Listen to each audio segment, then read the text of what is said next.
Y como les decía hace un momento, continuamos con el estudio bíblico de Romanos, en el que hemos estado estudiando versículo por versículo desde hace 4 años. Y ahora continuamos con el estudio que comenzamos hace ya varias semanas, hace ya aproximadamente 10 semanas, si no es que más, del capítulo 8, un capítulo tan importante, tan interesante y tan impactante en la vida espiritual de cada uno de los cristianos alrededor de la historia.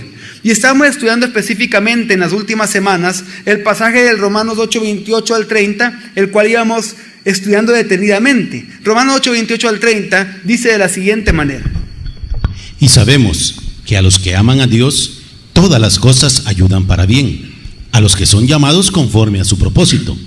Porque a los que antes escogió, también los predestinó a ser de la misma forma, de la imagen de su Hijo, para que Él sea primogénito entre muchos hermanos.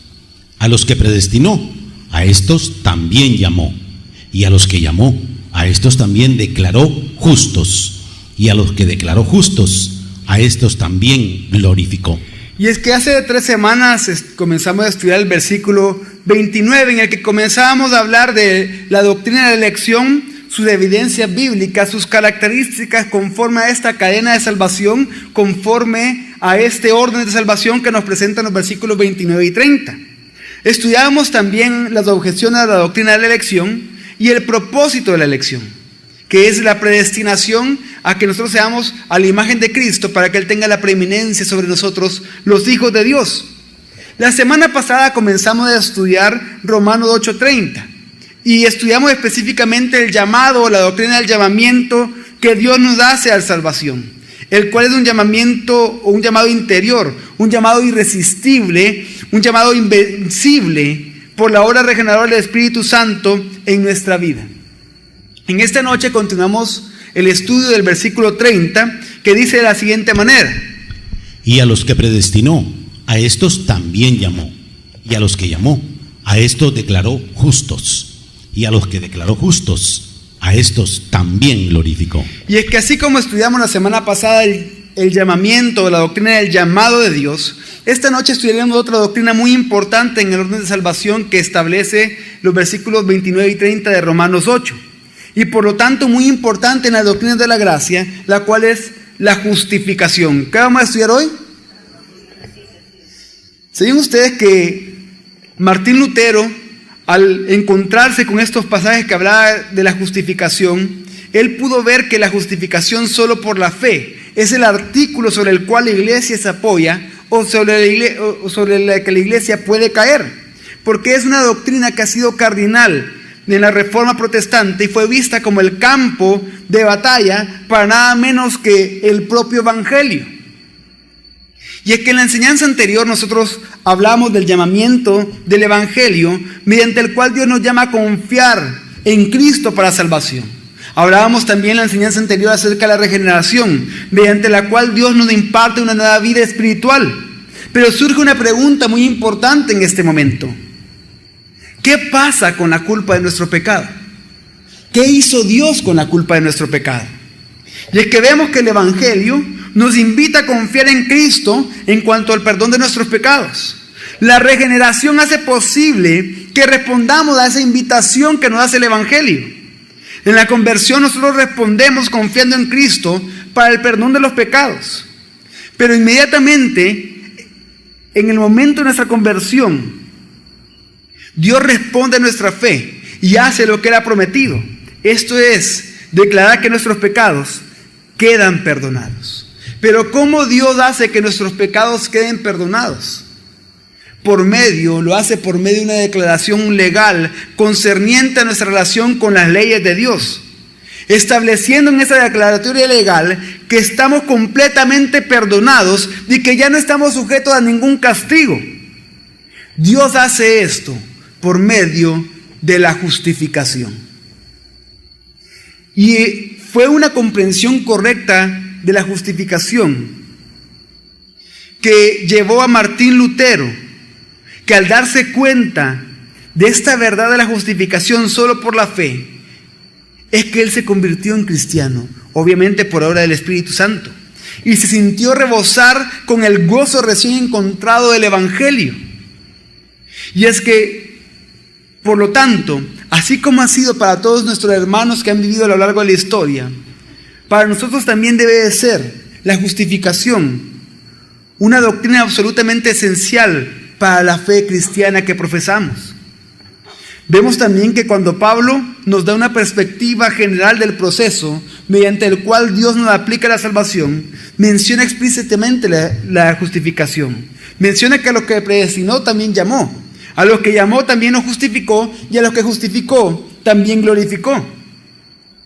Y es que después del llamamiento eficaz y de la respuesta que inicia de nuestra parte, el paso siguiente en la aplicación de la redención, en la aplicación de la gracia de Dios hacia nuestra vida, es la justificación. Pablo menciona aquí que esto es algo que Dios mismo hace, porque él dice en el versículo 30 de Romanos 8, a los que llamó, a esos también justificó. O como dice en la versión de la Biblia textual, a los que llamó, a esos también declaró justos.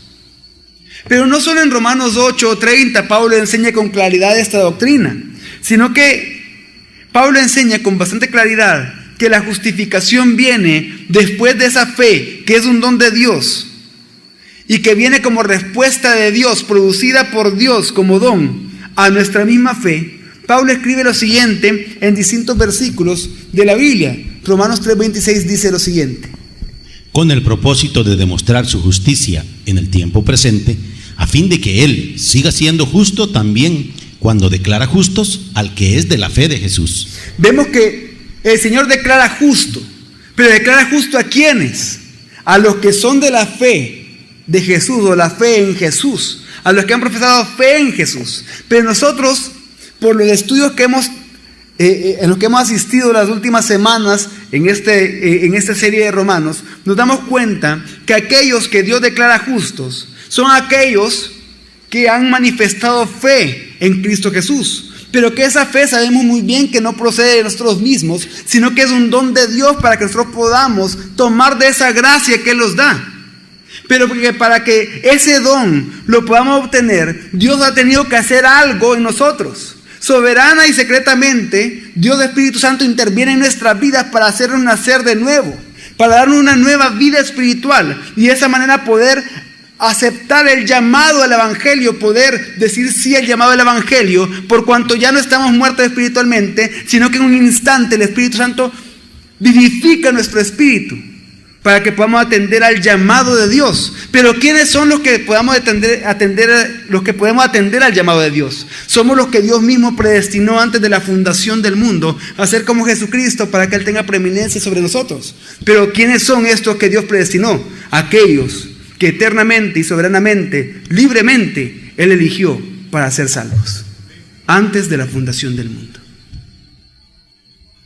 Y eso es lo que establece el apóstol Pablo cuando habla de la declaración de justicia por medio de la fe.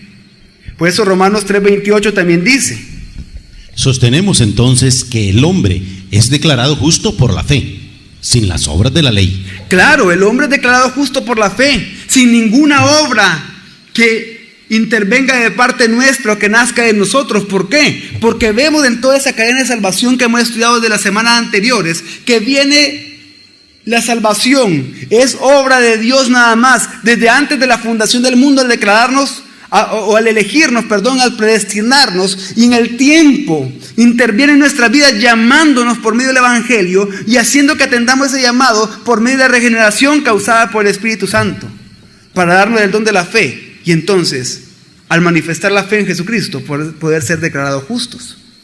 Romanos 5:1 dice: por tanto, habiendo sido declarados justos por la fe, tenemos paz ante Dios mediante nuestro Señor Jesucristo. Somos declarados justos por la fe, la misma idea que Pablo vuelve a mencionar en Gálatas 2:16. Sabiendo que el hombre no es declarado justo por las obras de la ley, sino por la fe de Jesús, el Mesías. También nosotros creímos en Jesús, el Mesías, para que fuéramos declarados justos por la fe del Mesías. Para que fuéramos declarados justos por la fe del Mesías. Pero es bien importante que para estudiar la justificación, la doctrina de la justificación, sepamos de dónde viene la palabra justificación. Para comenzar, podemos decir que nuestra palabra en español justificación viene de una palabra latina que es justificare, que se compone de justos, y facere, que significa hacer justo. hacer justo a alguien.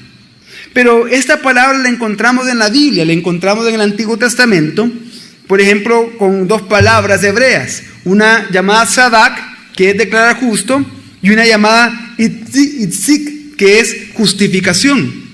Aunque se nos presenta una idea mucho más clara de la justificación en el Nuevo Testamento con dos palabras, o tres palabras específicamente.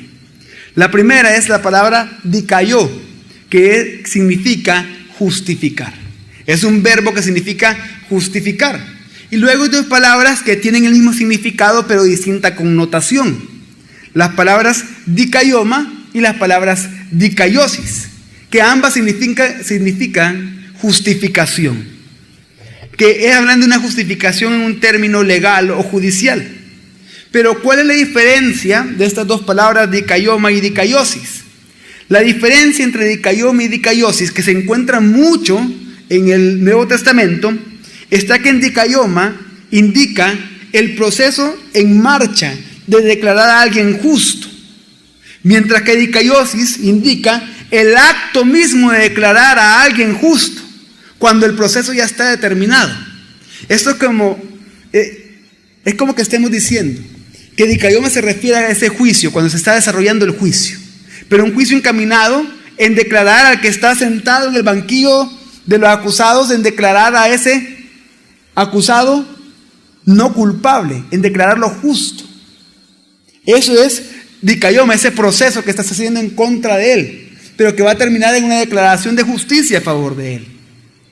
Mientras que dikaiosis está hablando específicamente del acto en donde el juez emite su sentencia. Y la sentencia es: el acusado es declarado no culpable, el acusado es declarado justo.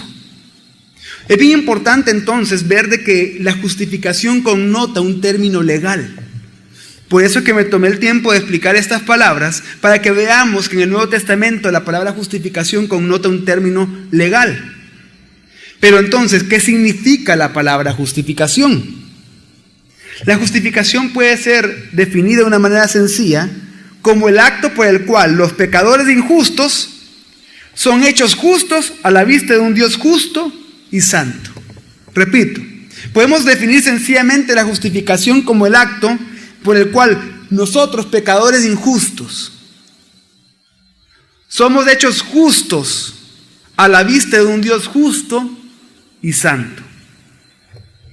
Podemos decir también que la justificación es un acto judicial de Dios, en el cual Dios mismo declara, sobre la base de la justicia de Jesucristo, que todas las demandas de la ley están satisfechas con respecto al pecador. Entonces, al ver esta definición, vemos que la justificación envuelve el perdón de los pecados y el hecho de ser restaurados al favor divino del cual estábamos privados anteriormente. Entonces, resumiendo, ¿qué es la justificación? La justificación también la podemos definir de la manera siguiente. La justificación es un acto legal instantáneo de parte de Dios, mediante el cual Dios va a hacer o hace dos cosas. ¿Cuántas cosas? Dos. La justificación es un acto legal instantáneo de parte de Dios mediante el cual Él hace dos cosas.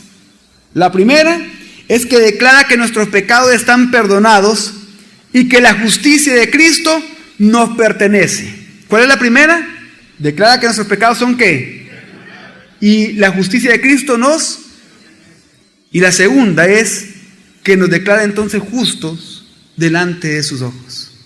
Claro, al perdonar nuestros pecados y la justicia que nosotros no teníamos antes, sino que la justicia de Cristo nos la da a nosotros, al declarar eso, entonces Él nos declara justos delante de sus ojos. No éramos justos delante de Él, éramos totalmente culpables de los pecados, pero Él toma la justicia de Cristo,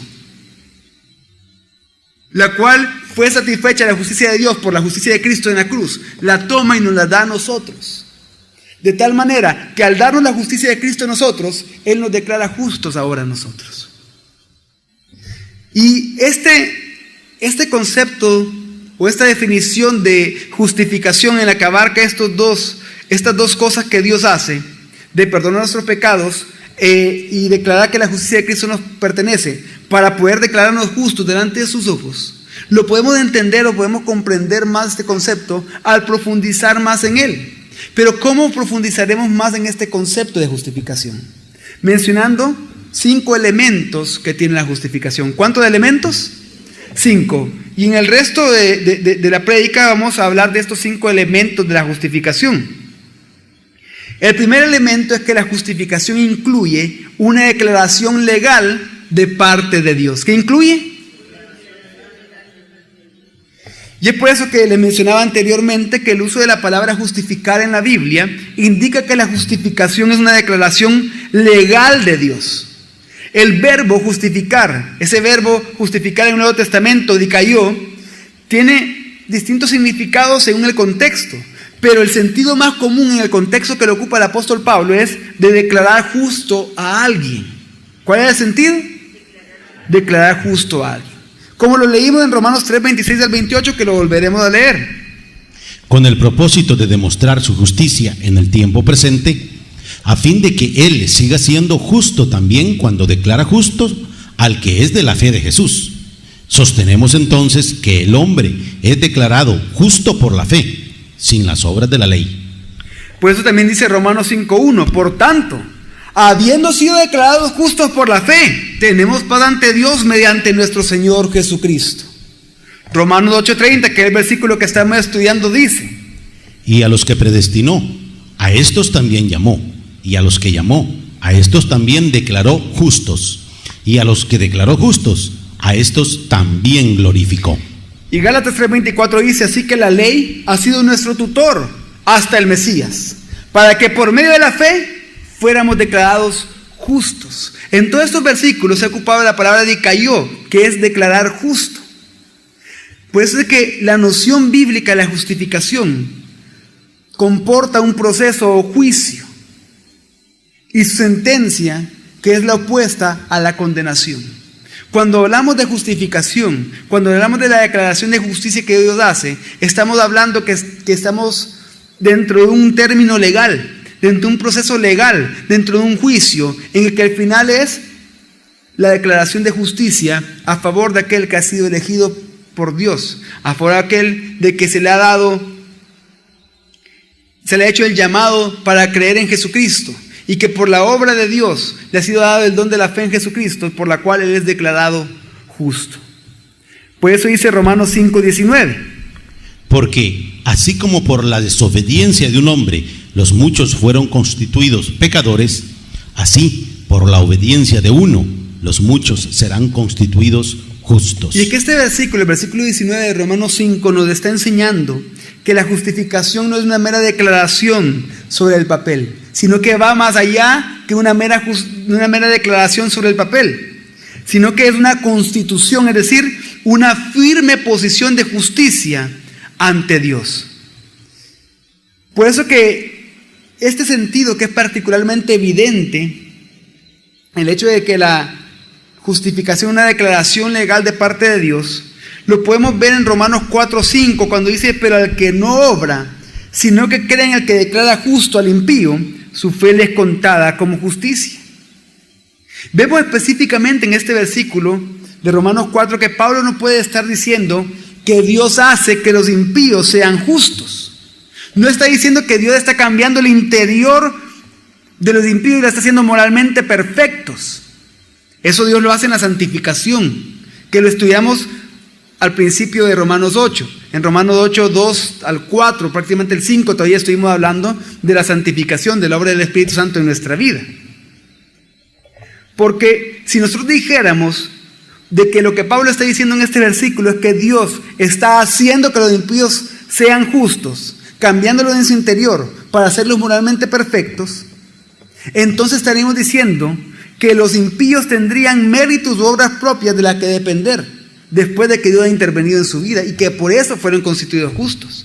Pero la idea de justificación en la Biblia no es para nada esa, sino que lo que Pablo dice en este versículo es que Dios declara que los impíos son justos ante sus ojos, no en base a sus buenas obras, sino en respuesta a la fe. Es por la fe que ellos manifiestan en Cristo Jesús que no procede de nosotros mismos, sino que es don de Dios, que nosotros, siendo impíos anteriormente, somos declarados justos legalmente ante los ojos de Dios. La idea de que la justificación es una declaración legal es también bastante evidente cuando se contrasta la justificación con la condenación. Pablo dice en Romanos 8, 33, 34 lo siguiente: ¿quién encausará a los escogidos de Dios? ¿Dios el que justifica? ¿Quién es el que condenará? El Mesías, el que murió. Más aún, Él es quien fue resucitado, el cual también está a la diestra de Dios, el cual también intercede por nosotros. Y es que el apóstol Pablo, después, como lo vamos a estudiar más adelante, ya en un par de semanas posiblemente, dice: ¿quién va a meter a juicio nuevamente a los escogidos de Dios? ¿Podrá alguien meter a juicio nuevamente a los escogidos de Dios? Está haciendo preguntas retóricas. ¿Quién lo va a hacer? Dios, el que ya lo justificó. Dios, el que ya los declaró justos. Dios, el que ya emitió una sentencia legal a favor de ellos diciendo: no son culpables, son justos. No, no lo va a hacer. ¿Quién es el que condenará? Cristo, el que murió por ellos para que ellos fueran justos. Más aún, Él es quien fue resucitado, el cual también está a la diestra de Dios, el cual también intercede por nosotros. Y es que Pablo usa con frecuencia la palabra declarar justo o la declaración de no culpabilidad cuando habla de que Dios nos justifica. Su declaración de que nosotros, aunque somos pecadores convictos, somos no obstante también justos delante de los ojos de Dios. Y es por eso muy importante enfatizar que esta declaración legal no cambia por sí misma para nada nuestra naturaleza o carácter interior. Eso Dios lo hace por medio de la santificación, de la que, como dije antes, ya hablamos al principio de los versículos de Romanos 8. Sino que en el sentido de que está hablando Romanos 8:30, en ese sentido de justificar, Dios hace una declaración legal acerca de nosotros. Esta es la razón por la que los teólogos han dicho también que la justificación es un acto forense, es un acto judicial. Y esta palabra denota que tiene que ver con procedimientos legales, y por eso podemos decir que el primer elemento de la justificación, ¿cuál es? Que conlleva una declaración legal de parte de Dios. Un segundo elemento que es consecuencia de este, que es que Dios declara que somos justos ante sus ojos. ¿Cuál es el segundo elemento? Dios declara que somos justos ante sus ojos. En la declaración legal de Dios de la justificación, Él declara específicamente que somos justos ante sus ojos.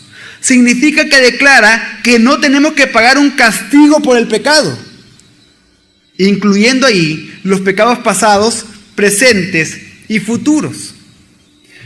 Y es que Pablo encierra muy bien esta idea al decir en Romanos 8:1 lo siguiente: ahora pues, ninguna condenación hay para los que están en Jesús, el Mesías. Ahora pues, no hay ninguna condenación ya.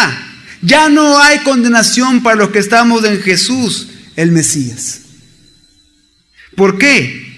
Porque no tenemos que pagar ya por ningún pecado. Él ya nos declaró justos, perdonó nuestros pecados, pasados, presentes y futuros. Aunque también consideremos que en el momento que Él murió por nuestros pecados, Él murió por pecados futuros nuestros. Para nosotros, en este momento han sido pecados pasados, presentes y futuros, pero Él murió por todos nuestros pecados, que en ese momento todos eran futuros porque ni siquiera existíamos. Y Él ya pagó por eso. Y es que en este sentido se vuelve aún más claro que los que estamos justificados ya no tenemos ningún castigo que pagar por el pecado. Esto quiere decir que no estamos sujetos a ninguna acusación de culpabilidad o condenación. Por eso es que toma más sentido aún Romanos 8, 33 al 34 que leímos hace un momento, que dice: ¿y quién nos va a meter a juicio? ¿Quién encausará a los escogidos de Dios? Dios, el que ya nos justificó. ¿Quién nos va a condenar? ¿El Mesías, el que murió por nosotros? No. Toma mucho más sentido con esto que acabo de decir este versículo. Por eso que en este aspecto, en este elemento que Dios declara que somos justos ante sus ojos, podemos decir que la justificación en este aspecto incluye tres cosas. ¿Qué incluye? Un perdón del pasado, una aceptación en el presente y una posición firme en el futuro. ¿Qué incluye? Un perdón de él, una aceptación en él y una posición firme en el futuro. Vamos a hablar de la primera. Un perdón del pasado. Al contemplarnos revestidos de la justicia de Cristo mediante la fe, Dios pierde de vista y no tiene en cuenta nuestros pecados, hasta quedar delante de sus ojos blancos como la lana blanca, porque Dios ha echado a su espalda nuestros pecados. Por eso dice Romanos 3:25 lo siguiente: a quien Dios ha propuesto públicamente como sacrificio expiatorio por su sangre a través de la fe, como evidencia de su justicia, a causa de haber pasado por alto Dios en su paciencia los pecados pasados. Dios ha pasado por alto, por medio de la obra expiatoria de Cristo, los pecados pasados. También dice Romanos 4:5-8. Pero el que no obra, sino que cree en el que declara justo al impío, su fe le es contada como justicia. Como también David declara la bienaventuranza del hombre, al cual Dios atribuye justicia sin obras, diciendo: bienaventurados aquellos cuyas iniquidades fueron perdonadas y cuyos pecados fueron cubiertos. Bienaventurado el varón al cual el Señor no imputa pecado. Bienaventurado aquellos cuyas iniquidades ya fueron perdonadas y cuyos pecados ya fueron cubiertos. Bienaventurado el varón al cual el Señor ya no imputa, ya no señala pecado. ¿Por qué? Porque ya los perdonó. Y este perdón misericordioso de Dios está siempre a disposición del pecador justificado. Cuantas veces caiga en pecado y lo confiese repetido ante Dios, el único que lo puede perdonar y que de hecho ya lo perdonó. Y con eso quiero aclarar una cosa. No estoy diciendo que al ser declarado justo delante de Dios, según la doctrina de la gracia que estamos exponiendo bíblicamente y por lo tanto responsablemente, no estamos diciendo que entonces podemos pecar deliberadamente. El hecho de pecar deliberadamente, el hecho de pecar sin tener ninguna conciencia de las consecuencias del pecado, ni de la santidad de Dios sobre todo, ese hecho lo que da evidencia es que no hemos sido justificados por Dios, que no ha habido una declaración de justicia en nosotros, por lo tanto tampoco ha habido una obra santificadora del Espíritu Santo en nosotros, y por lo tanto no somos salvos. Si dijéramos que podemos pecar deliberadamente, valiéndonos como excusa de estos versículos, no significa que aún tenemos naturaleza pecaminosa, como les pusimos al principio también de Romanos 8, y que por eso seguimos pecando. Pero nosotros no nos deleitamos en pecar. En nuestro espíritu, el Espíritu Santo se contrista y hace que nos contristemos en nuestro ser, y que por eso es que vayamos humillados a pedirle perdón a Dios, a confesar nuestros pecados delante de Él, sabiendo que Él es fiel y justo, ya habiéndolos perdonado en el sentido literal del versículo de 1 Juan 2:9, para que nos limpie de toda maldad.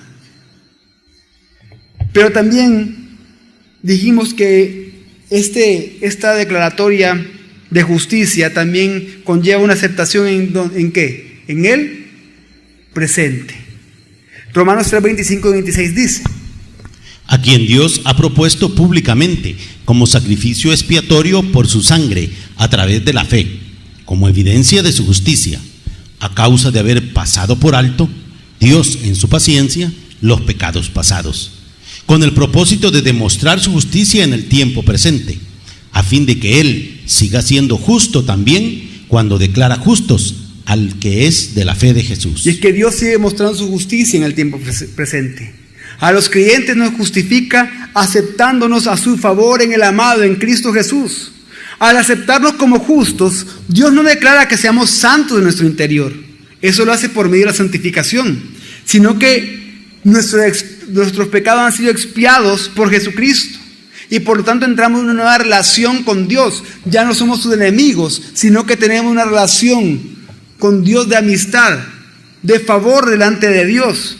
En efecto, la justificación no se tiene que confundir con la santificación, ¿Por qué? Porque la santificación, como ya les dije anteriormente, supone un cambio en la condición interior, moral y espiritual del pecador.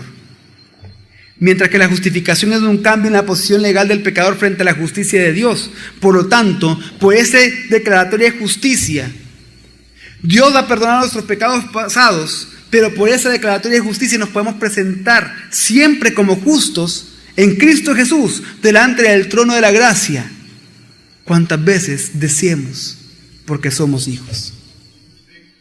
Pero también esta declaratoria de justicia nos da una posición firme en el futuro.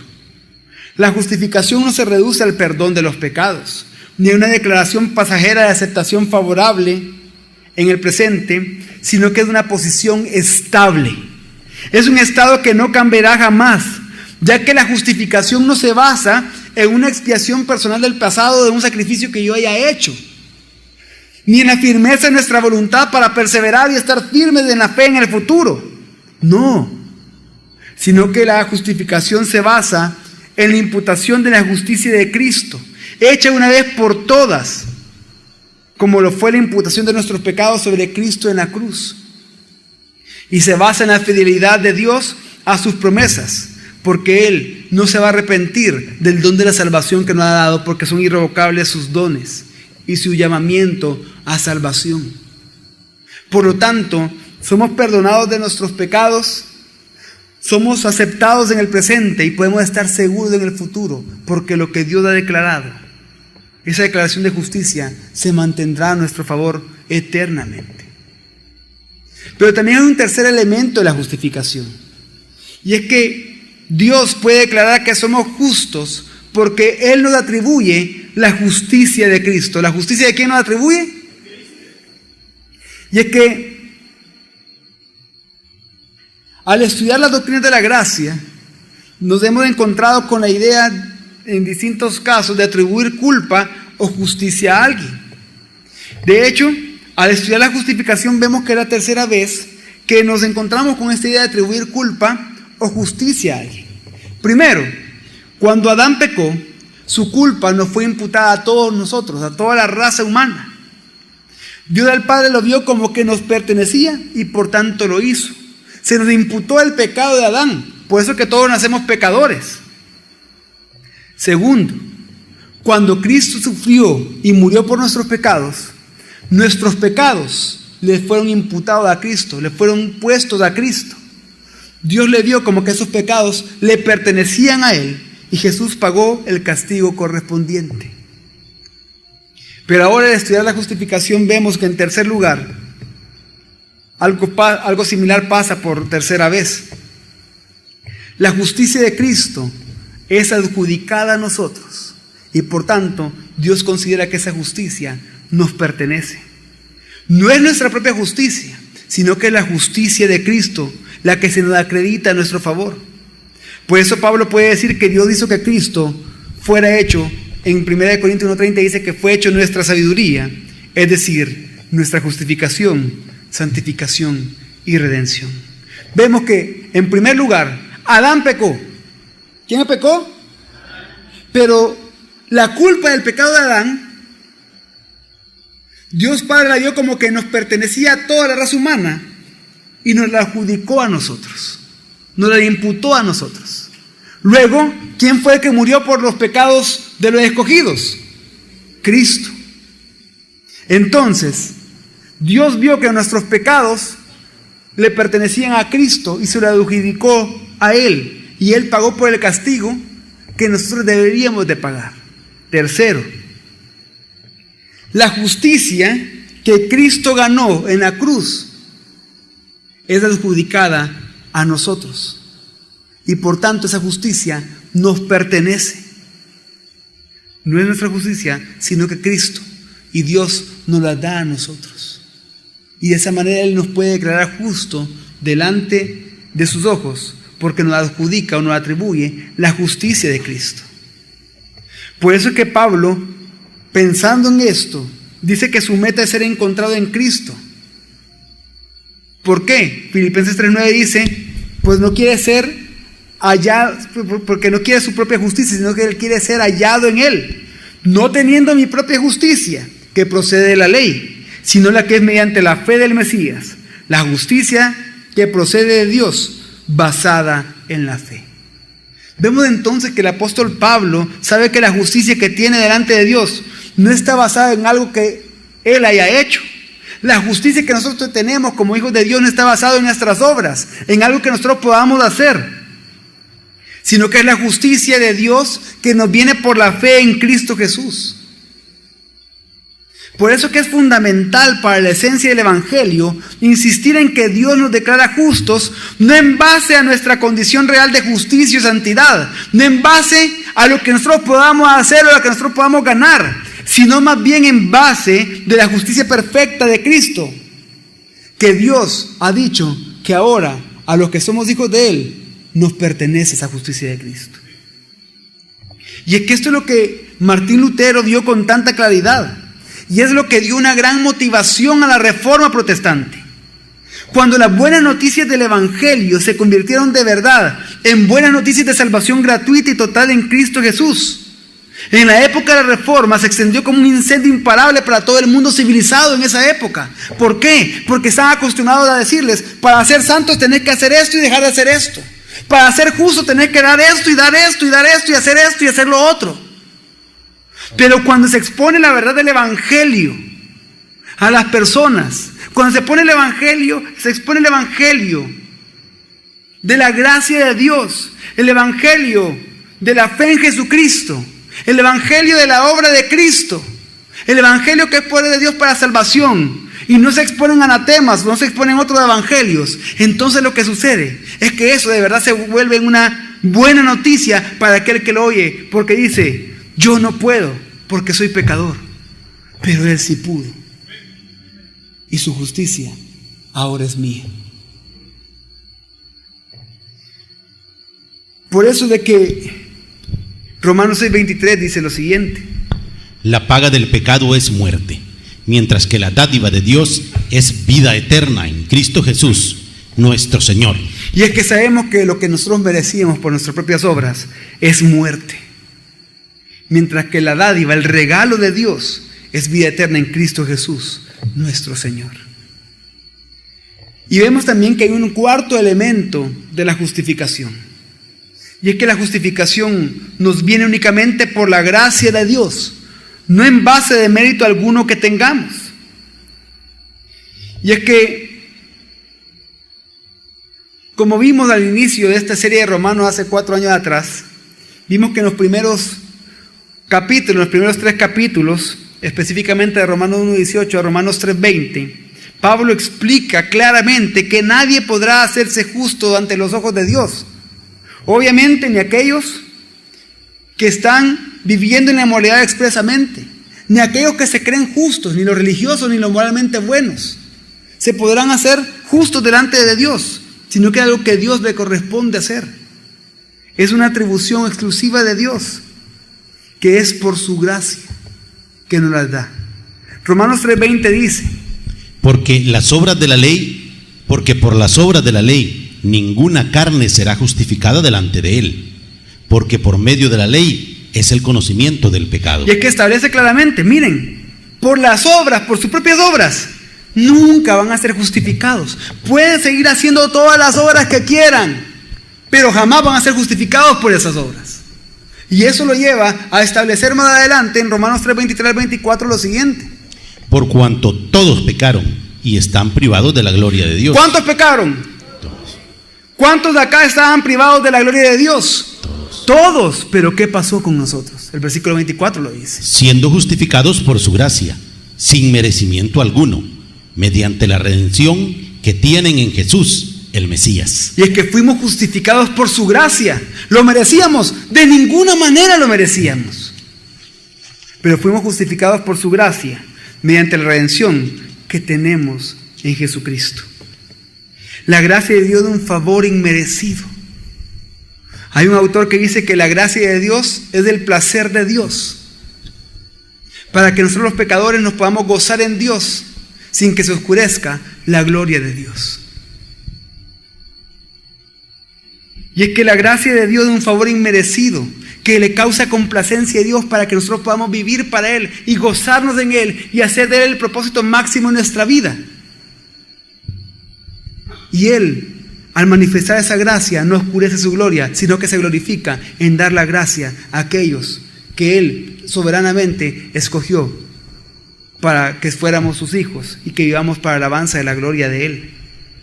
Y es que como definitivamente no podemos ganar el favor de Dios, la única manera que podamos ser declarados justos es que Dios gratuitamente nos provee de la salvación por gracia, que es totalmente aparte de nuestras obras, como lo establece Efesios 2:8. Porque por gracia habéis sido salvados por medio de la fe. Y esto no es de vosotros, Él es el don de Dios. Y es que la gracia aparece claramente contrastada con las obras o méritos. Esto no es de ustedes, ni la fe de ustedes. No es por obras para que nadie se gloríe, dice después el versículo 9. La gracia aparece claramente contrastada con las obras o méritos como la razón por la que Dios está dispuesto a justificarnos. Es por gracia, no es por nuestras obras. Dios no tenía ninguna obligación de imputar nuestro pecado a Cristo, ni adjudicarnos a nosotros la justicia de Cristo. Fue solo por su gracia inmerecida que lo hizo. Por eso que vemos que este tercer elemento es que la justificación nos viene únicamente por la gracia de Dios. Y el cuarto elemento está bien relacionado, el quinto elemento, está bien relacionado, que es Dios nos justifica por medio de nuestra fe en Cristo Jesús. Y aquí puede surgir una aparente contradicción. Bueno, ¿somos justificados por la gracia o somos justificados por la fe? ¿Por qué somos justificados? Por la gracia, por medio de la fe. Exactamente. La necesidad suprema de las personas injustas es la justicia. Cristo provee esta falta de justicia en lugar del pecador creyente. La justificación solo por la fe significa la justificación únicamente por la justicia o el mérito de Cristo, no por nuestra bondad o por nuestras obras. Por eso es que la teología reformada afirma que la fe es la causa instrumental para la justificación. ¿Por qué? Porque la fe es el medio por el cual nos apropiamos de los méritos de Cristo. La fe es el medio por el cual nos asimos de la gracia de Dios. La gracia nos salva por medio de la fe. Es como, esto lo he explicado en otras ocasiones en algunas clases. Si usted tiene un plato de carne, ¿cómo hace para partir la carne? ¿Y cómo hace para llevársela a la boca? ¿Pero qué lo está alimentando? ¿La carne o el tenedor? La gracia lo salva por medio de la fe. La fe es el medio por el cual nosotros tomamos esa gracia, pero aún esa fe es don de Dios para nosotros. Por eso es que la fe que justifica es una fe viviente, no es una profesión hueca o vana de fe. La fe es una confianza personal que acepta únicamente a Cristo para su salvación como el único Salvador. La fe que salva, la fe salvífica, es también una fe que acepta a Cristo como Señor, como Salvador. La Biblia dice que no podemos ser justificados por nuestras propias obras, sino por lo que la fe nos agrega, que es la justicia de Cristo. Gálatas 2:16 dice lo siguiente: sabiendo que el hombre no es declarado justo por las obras de la ley, sino por la fe de Jesús el Mesías. También nosotros creímos en Jesús el Mesías, para que fuéramos declarados justos por la fe del Mesías. Somos declarados justos por la fe del Mesías. Pablo nos indica aquí que la fe viene primero y que es con el propósito de ser justificado. También dice que a Cristo se le recibe por la fe y que Dios es el que justifica a los que tienen fe en Jesús. Como estudiamos ya hace varios meses, todo el capítulo 4 de Romanos es una defensa del hecho de que somos justificados por la fe, no por obras. Del mismo modo que lo fueron Abraham y David, Pablo dice que somos justificados mediante la fe. Las Escrituras nos dicen que somos justificados por medio de la fe, entendiendo fe como el instrumento por medio del cual nos es dada la justificación que nos es dada por la gracia de Dios. Somos justificados por los méritos de la obra de Cristo y por la fe que nosotros tenemos en esa obra de Cristo y en Cristo mismo. Por eso es que Romanos 5, 17 al 19 dice, lo voy a leer yo, dice: porque si por la transgresión del uno la muerte reinó por medio del uno, mucho más reinará en vida por uno, Jesús el Mesías, los que reciben la abundancia de la gracia y del don de la justicia. Por tanto, así como por medio de una transgresión vino la culpa a todos los hombres para condenación, así también por medio de un acto de justicia vino la gracia a todos los hombres para justificación de vida. Porque así como por la desobediencia de un hombre los muchos fueron constituidos pecadores, así por la obediencia de uno los muchos serán constituidos justos. Y esa constitución de justicia nosotros la obtenemos por medio de la fe en Cristo Jesús. Y puede surgir una pregunta. Algunos se pueden preguntar, ¿por qué escogió Dios la fe para que sea la actitud de corazón mediante la cual obtenemos la justificación? ¿Por qué la fe? ¿Por qué Dios no decidió que la justificación fuera a todos los que muestran amor?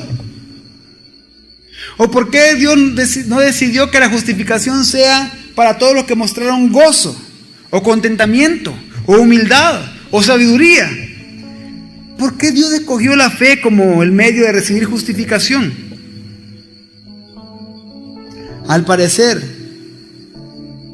esto es porque la fe es la actitud del corazón, que es exactamente opuesto a depender de nosotros mismos.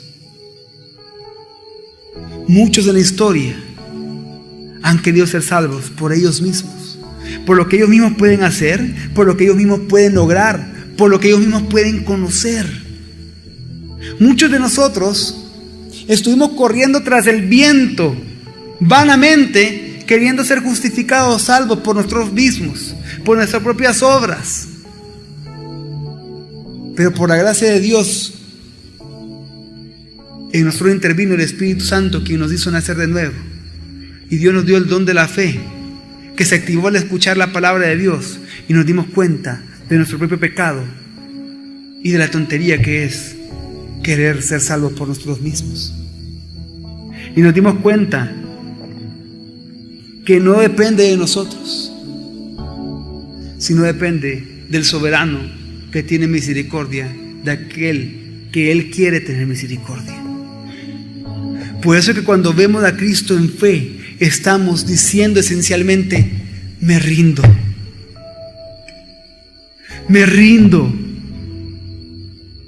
Ya no puedo depender de mí mismo. Es inútil lo que hago. Son inútiles mis buenas obras. Es inútil lo que he conocido, lo que he dado.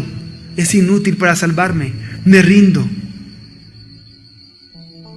Yo no puedo arreglar mi relación con Dios por mí mismo. Son inútiles mis esfuerzos humanos.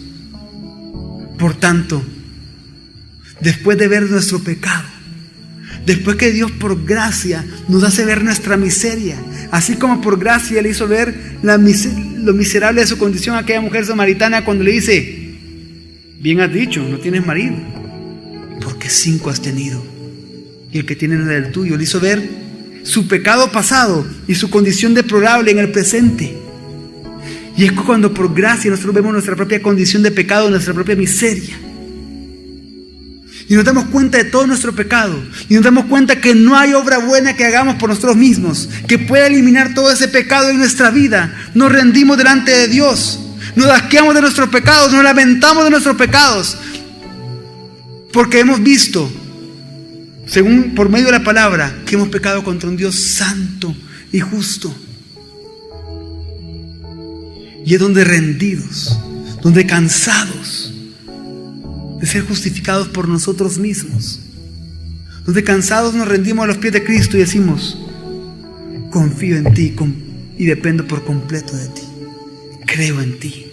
Creo que tú eres Dios encarnado, el Cristo que me ha salvado.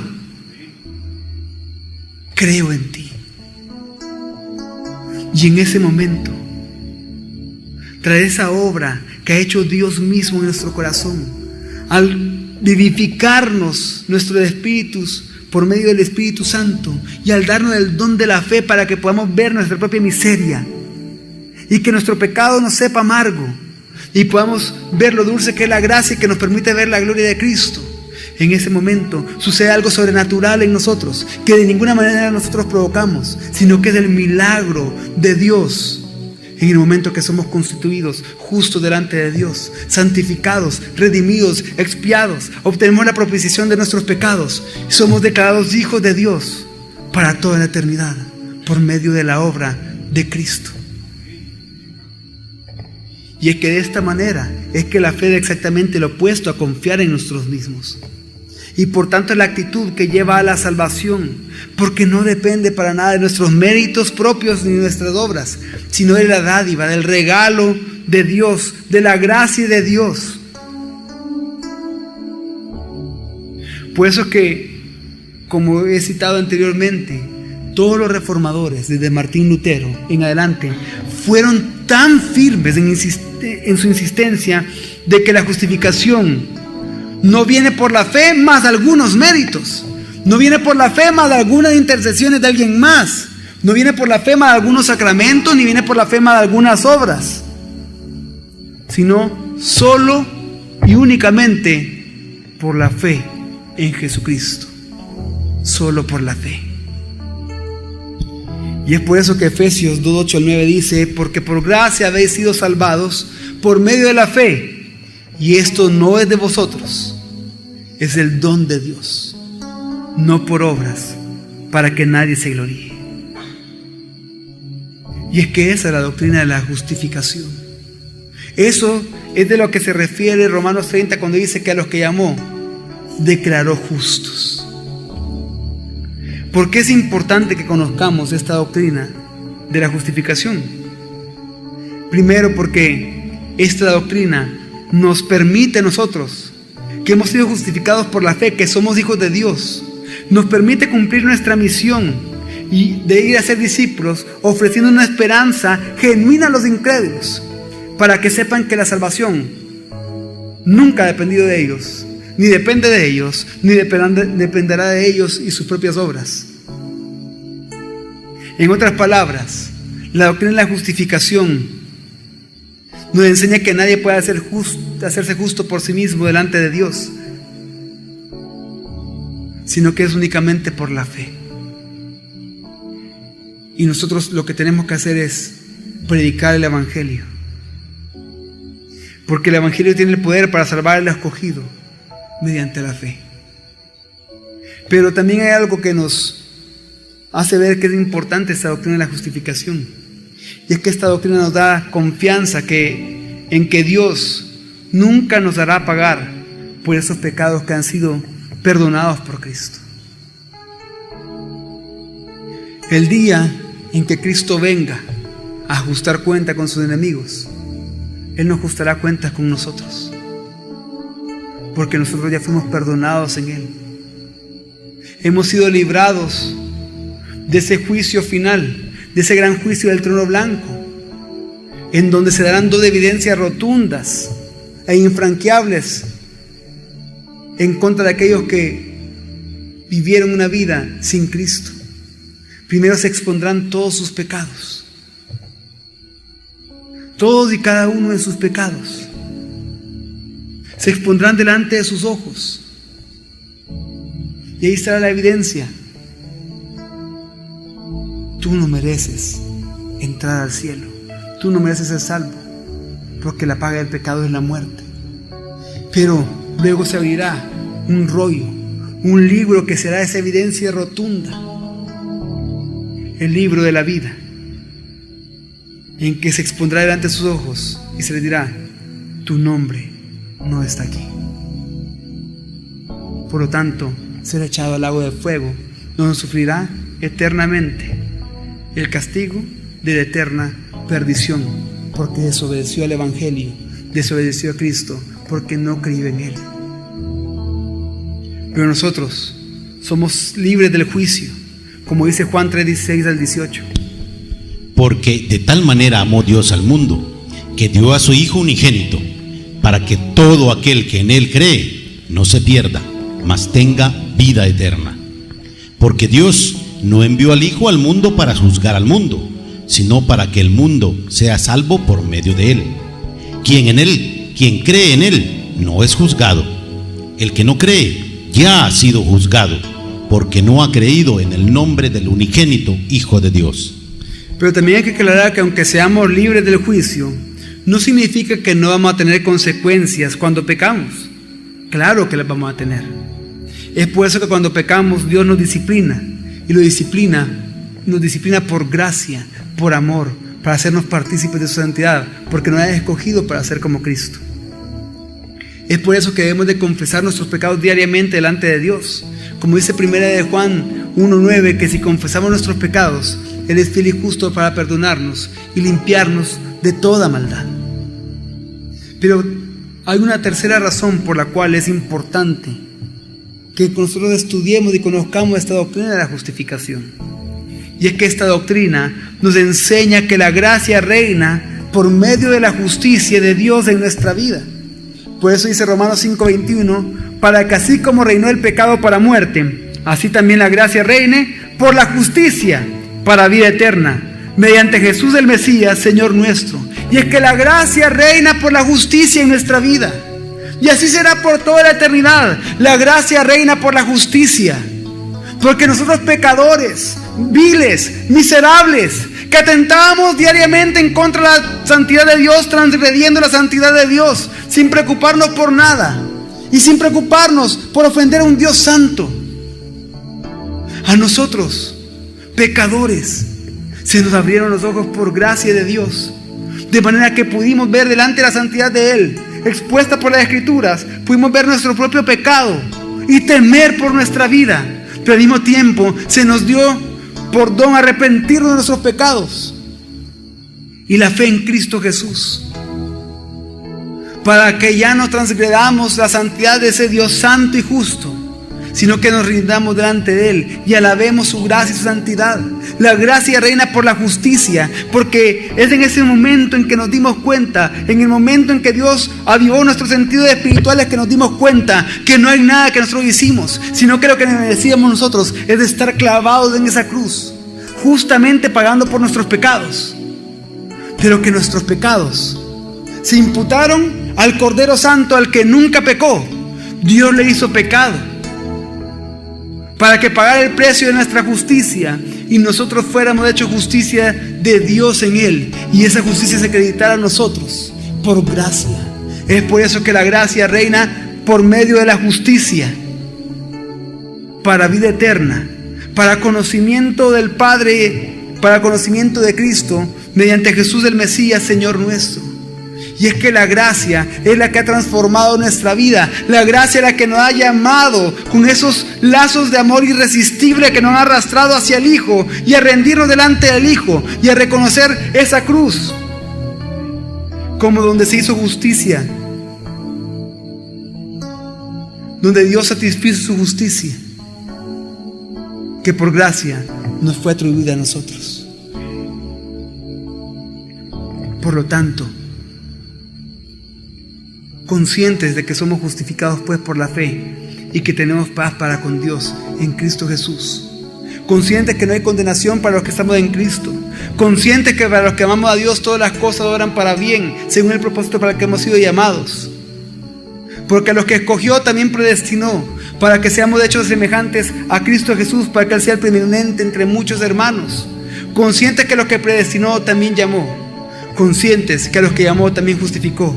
Estemos seguros, ya que a nosotros que nos ha sido declarado, que hemos sido declarados justos, estemos seguros que la promesa será cumplida, que el Señor viene pronto y seremos glorificados con Él.